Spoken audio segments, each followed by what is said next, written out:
El movimiento estudiantil de 1968 ha sido uno de los sucesos que han marcado la historia de nuestro país debido a lo ocurrido el 2 de octubre de 1968. Sin embargo, se menciona que una de sus grandes influencias fue la Revolución cubana ocurrida 9 años atrás.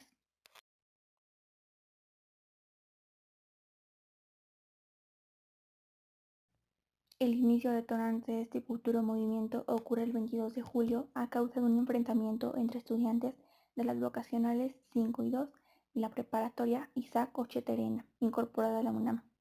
Un día después ocurre otro enfrentamiento entre estudiantes de las vocacionales 2, 4 y 6, en el que intervienen grupos de porros de la UNAM y del IPN vinculados al PRI y a la Policía del Distrito Federal, así como granaderos. Pero el papel de estos no fue pacífica, sino al contrario, optan por golpear a los estudiantes. Siendo lo anterior una gran molestia, se crea el 30 de julio el Consejo Nacional de Huelga, CNH, conformado por delegados de las asambleas de las escuelas que se habían ido a huelga. Luego de varios pronunciamientos públicos, el CNH presentó su pliego petitorio pidiendo 1. Destitución de la Federación Nacional de Estudiantes Técnicos, del Movimiento Universitario de Renovadora Orientación y la porra universitaria.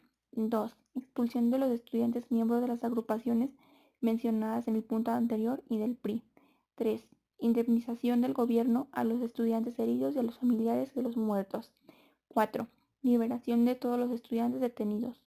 5. Desaparición del cuerpo de granaderos y otros grupos de represión. 6. Derogación del artículo 145 del Código Penal.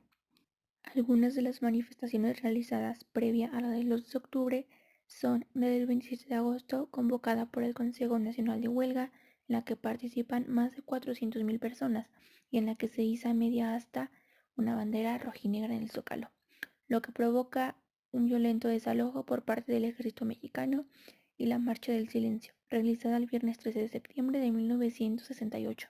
Se calcula que más de 250.000 personas marcharon en silencio del Museo Nacional de Antropología e Historia al Zócalo.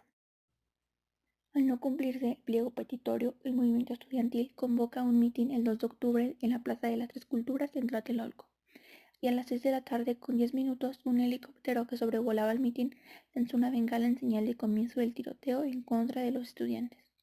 Las balas no cesaron sino hasta la 1 de la mañana, y de acuerdo a información manejada por distintos medios de comunicación, se calcula que participaron cerca de 5.000 soldados armados. Las consecuencias, según cifras no oficiales, llevan consigo a más de 150 personas, pero el propio Díaz Ordaz aseguró que no habían sido más de 30 entre estudiantes, soldados y curiosos. El CNH indicó que habían muerto 150 civiles y 40 militares. Lo cierto es que esta matanza sigue calando hondo en el ánimo de los mexicanos y sí, el 2 de octubre sirve como recordatorio para la represión que sufrieron miles de estudiantes que solo a balazos pudieron ser silenciados.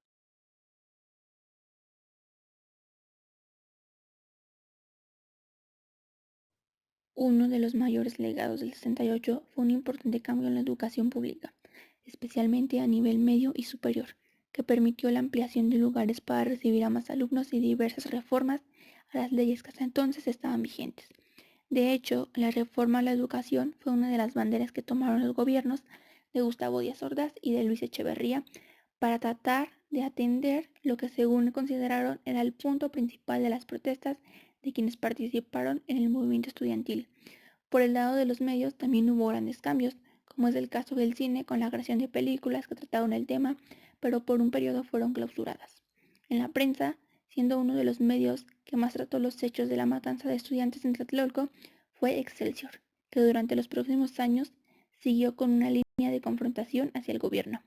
Sin embargo, en 1976 el mismo gobierno intervino en la administración del diario para destituir a Scherer como su director, expulsar a periodistas y caricaturistas como Miguel Ángel Granados, Chapa y Abel Quesada, y cambiar la línea editorial. A ese capítulo se le conoce como el golpe a Excelsior. De acuerdo a algunos personajes, como es el caso de Íñigo Fernández, historiador de la Universidad Panamericana, comenta que este movimiento marca un despertar ante la realidad que vivía México, demostrando que en México no se vivía en paz y que la libertad era muy relativa.